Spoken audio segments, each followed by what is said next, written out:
त्रिशा अपने बिस्तर पर लेटी हुई ख्यालों में डूबी हुई होती है। उसके चेहरे पर हल्की सी मुस्कुराहट की चमक होती है। त्रिशा अभय के साथ बिताए पल को याद कर रही होती है। कैसे अभय कार में दरवाजा खोलते समय उससे टच कर लिया और कैसे पार्क में उसे गिरने से बचाया। त्रिशा करवट बदलते हुए एक तकिया अपने बाहों में भर लेती है और मुस्कुरा कर तकिए को कसकर बाहों में पकड़कर अपनी आंखें मूंद लेती है। आसमां में चांद धीरे धीरे आधा हो रहा होता है। वहीं दूसरी तरफ अभय अपने बालकनी में बैठकर चांद के तरफ देखते हुए कहता है, बिल्कुल चांद की तरफ है। हाँ, थोड़ा पागल सी है, मेरे जज्बातों को समझ नहीं पाती है, पर जैसी भी है लड़की है बड़ी ही प्यारी। सुबह के 8 बज रहे थे। अर्जुन अपने कमरे में तनु के साथ एक ही बिस्तर में सोया हुआ था। तनु अपना सिर अर्जुन के बाहों में रखकर सोई हुई होती है और अर्जुन का एक हाथ तनु के पीठ पर। अर्जुन की जब आंख खुलती है तो देखता है तनु भी अब तक उसके साथ सो रही हैं। अर्जुन तनु को ध्यान से देखता है और स्माइल करते हुए उसके होठों को अपने हाथ से सहलाता है, जिससे तनु नींद में ही मुस्कुराते हुए कहती है, ओह अर्जुन, अब कितना प्यार करोगे, मुझे गुदगुदी हो रही है। अर्जुन तनु को ऐसा कहते देख हंस देता है और उसके फेस पर से बाल को साइड करते हुए कहता है, ओ मैडम, आपके सपने में अर्जुन नहीं बल्कि अर्जुन का भेड़ूपिया है। जल्दी सपना से बाहर आइए वरना कहीं वो आपके साथ कुछ उच्च नीच ना कर दे। ये कहते हुए अर्जुन मुस्कुरा रहा होता है कि तभी तनु अंगड़ाई लेते हुए अपना एक हाथ अर्जुन के फेस पर रखते हुए कहती है, लाखों के भेड़ूपिए आ जाएंगे फिर भी मैं तुम्हें पहचान लूंगी। तनु के इतना कहते ही अर्जुन हल्के से कहता है, अच्छा ये बात है।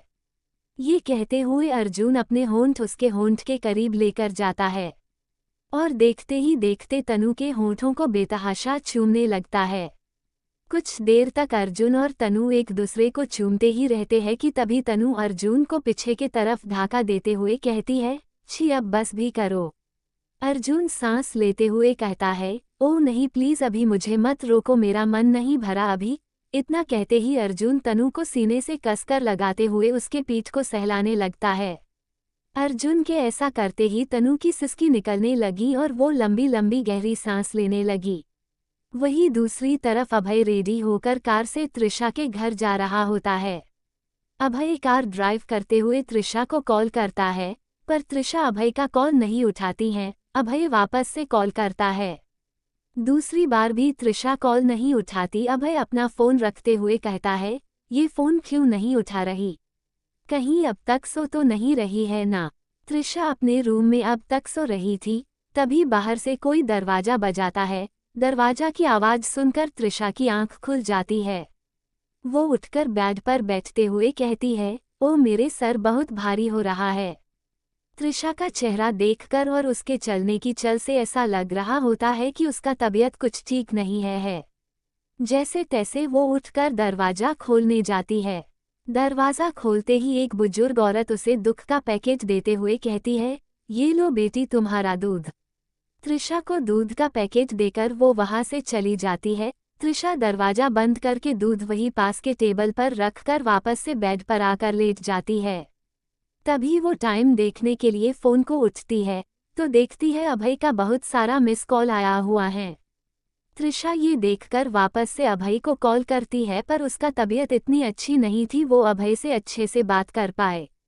त्रिशा अभय को कॉल करके अपना सिर तकिए पर रखकर फेस ढक लेती हैं। अभय त्रिशा का कॉल देखकर झट से उठाकर कहता है, क्या यार कब से कॉल ट्राई कर रहा हूँ, कहा थी। अच्छा ये सब छोड़ो, तुम जल्दी से रेडी हो जाओ, मैं तुम्हें लेने के लिए आ रहा हूँ। अभय बोले ही जा रहा था पर इधर से त्रिशा कुछ भी नहीं बोलती है, सिर्फ सुने ही जा रही थी। तभी अभय बोलता है, त्रिशा मेरी आवाज़ सुनाई पड़ रही है, तुम कुछ बोल क्यों नहीं रही हो। हेलो त्रिशा। तभी त्रिशा कहती है, Abhay I am not feeling well.